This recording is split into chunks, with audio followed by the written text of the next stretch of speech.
A pleasure to meet y'all at last. Now, I got myself a shirt that's actually kind of tight, but it's a much older shirt, and that is actually the reason why I'm kind of wearing it right now. I mean, I got more muscle on me, so it's a bit tighter in the arms, and I have actually worked out a lot. So this kind of shirt may be a little more form-fitting than the others I've worn, but that's probably okay, because that's not even part of the question to what I'm going to answer today here on Why's That. Now, this might actually seem a bit personal, so you have been warned at this moment. Click away now on another kind of video that I have on my channel. It could be even another Why's That episode or another kind of episode from Hot Wheels Hilarity or anything like that. But click away right now if you do not intend on listening to my words based on certain personal information. So you have been warned. But for today's question, we got ourselves a Twitter user who is actually very kind and emotional based on my kind of decisions in life. As you know, she's actually done lots for me based on the influence of my account in today's terms. So here's what she asked me. She asked me, why is that you're unemployed? And this actually goes even further back than some of my other questions, because it's not just a year back, it's at least 2 years back. 2.5 even, tops.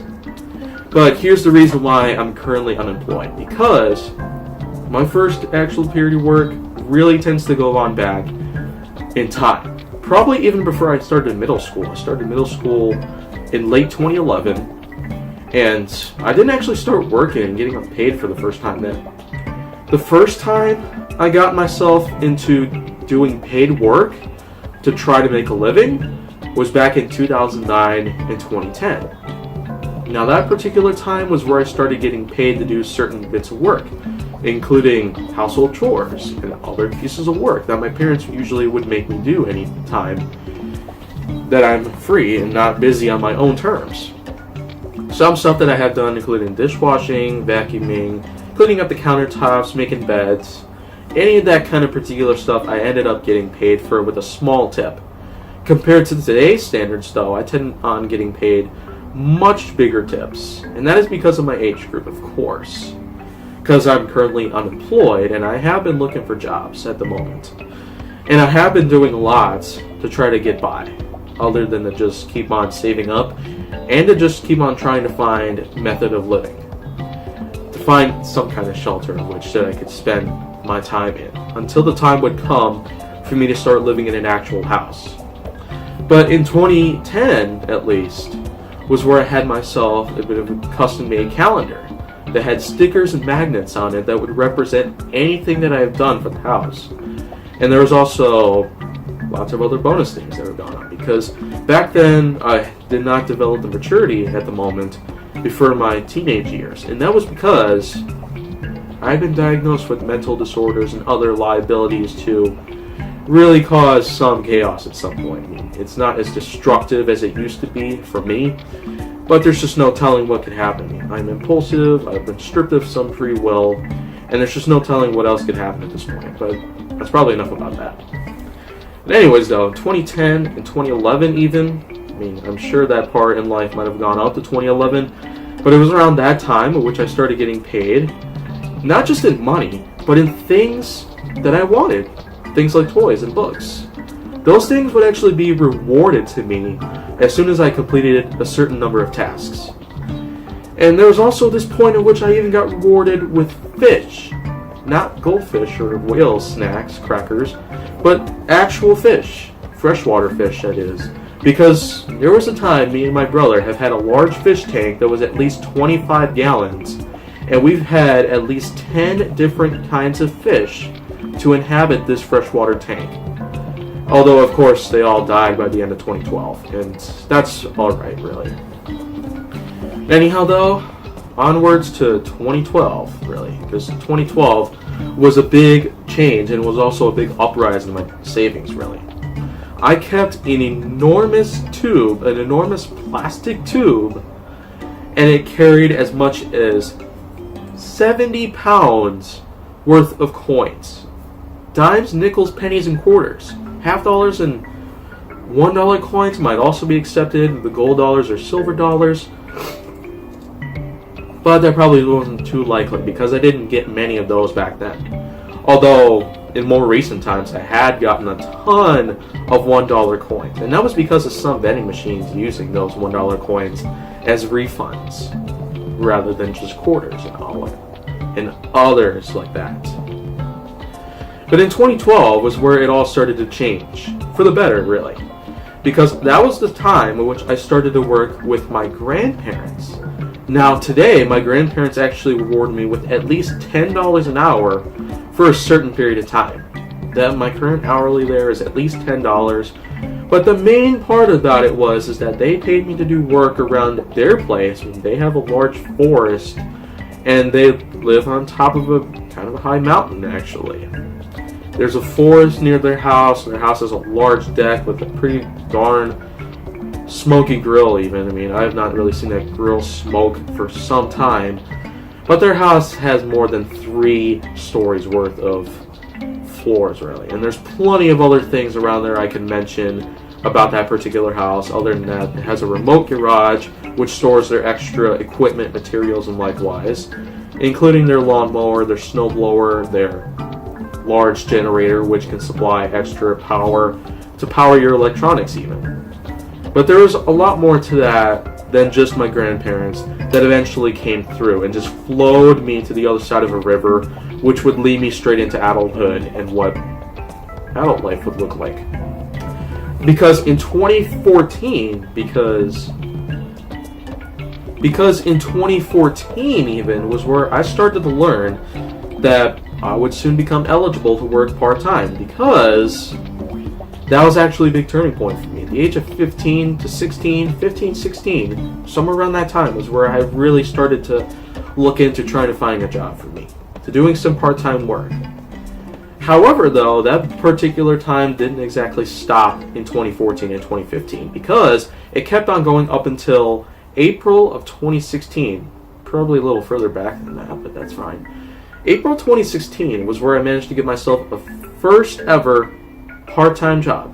And that was because my father enlisted my help, because there was a German bar, a grill, diner restaurant that I was gone to called Schwabenhof, and that was the first place I ended up working at for about 8 months nearly.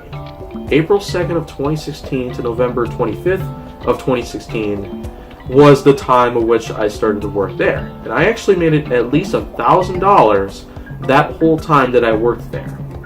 2016 was also the time in which I managed to get myself my first ever savings account.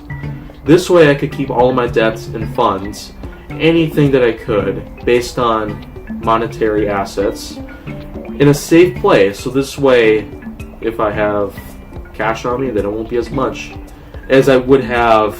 I mean, I do have tons of money today, but they're mostly in separate accounts in banks. So this way, if somebody were to rob a bank, let's say, then they wouldn't be able to, I guess, take every penny that I own. Though, 2016 wasn't really the only year that I ended up working part-time, to which that it would fill out my permanent record, as it so seems. 2016 was also a time in which I managed to get a second job at the same time I was working on my first job, but that was also kind of a big issue for me at the point, because that also led to what my first unemployment would have gone into. Though I was still working at my first job at the time that I ended up getting terminated at the time that happened, so it probably doesn't matter nowadays. However, though, I ended up applying for a third job, and that third job was at Robert's Roasting Custard. And that place, I interviewed with the manager there in September of 2016, but I did not end up starting at the job there until later in November of 2016, just after I left the Schwabenhof for good. November 26th of 2016 was where it all started there, and I ended up going there mostly on Sundays and Thursdays, though sometimes the schedule would change. And even though I did not have as many hours there a week as I did with the Schwabenhof, I had up to 9 hours a week in the Schwabenhof on one whole day. I packed all those hours together. All those hours a week, I just packed together into one single night. And that was mostly on Fridays. But there was one time in the Schwabenhof which I did manage to get extra work done on a Saturday, and that was because they were preparing for a wedding of some sort.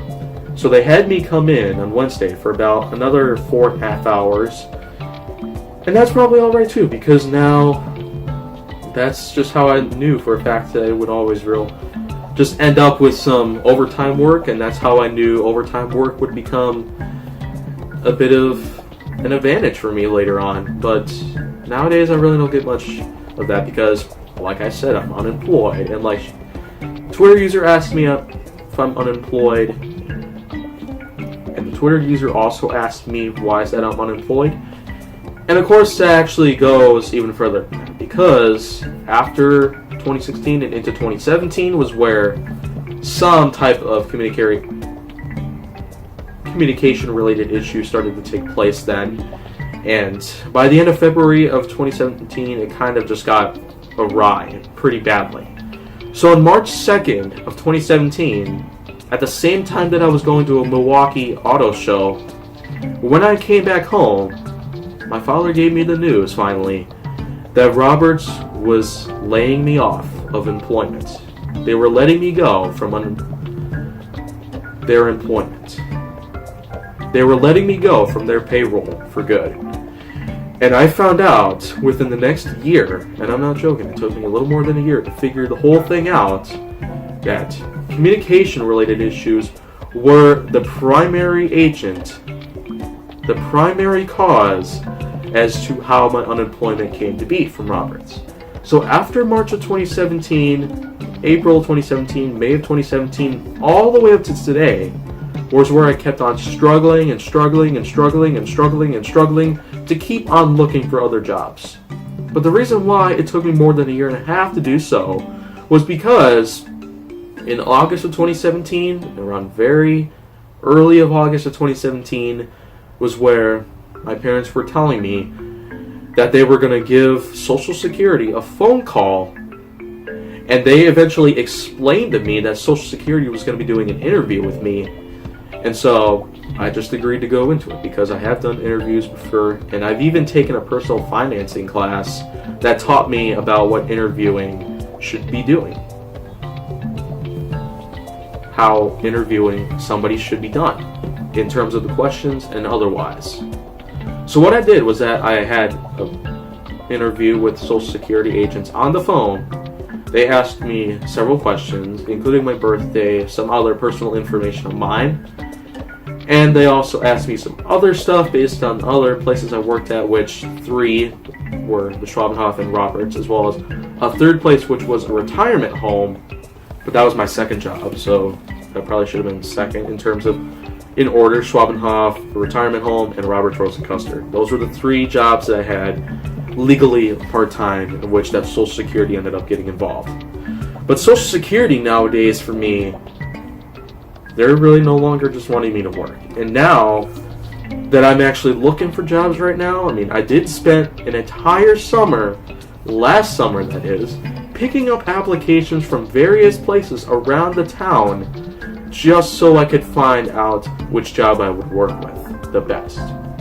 And so this way, with those applications I got from places like Briscoe County, Papa Murphy's, other places I've been to, there were at least 10 places I've been to, but I only managed to get paper application copies from 5 of those places even. And the rest of which I had to do online, which I wasn't necessarily attributed or even comfortable doing applications online because of the complications that have been spawning from the internet these last couple of years have really started to get to me even, and I wasn't necessarily feeling as comfortable as I normally would with going on the internet because of all these issues that have taken place. So I intended on using paper applications just for the sake of keeping myself in place, which I have normally done. And of course I have done paper applications for all the other jobs that I've done in the past. But nowadays, I feel like I'm going to be streaking liquid gold at any given point in time. Not necessarily as in actual liquid gold, but liquid gold as in I could really be scoring the line as to what a good payroll would be from this point on. Because in my age group, I am expected to have a higher hourly, and also because of inflation rates. Because of inflation rates that we've had for the last 100 plus years, we're guaranteed to have higher hourlies. We're guaranteed to have much bigger payments in terms of how the inflation rates mainly adjust the price levels for certain products. And with these price level sold products and with all the sales and profits that take place, we'd have a chance to have higher hourly payments. And of course, I probably have already gone through something like that, but nowadays I cannot say for sure just how well that can go because I'm unemployed, as I've been explaining to everybody. And there's just no given chance that I might not ever find a job for quite some time now. Anyways, though, that's just mainly the entire answer that I just did. I've stated that I'm unemployed because of the fact that I was laid off from Roberts. That was my final job before Social Security started to kick in and start preventing me from working because of the fact that they were sending me free money, actually.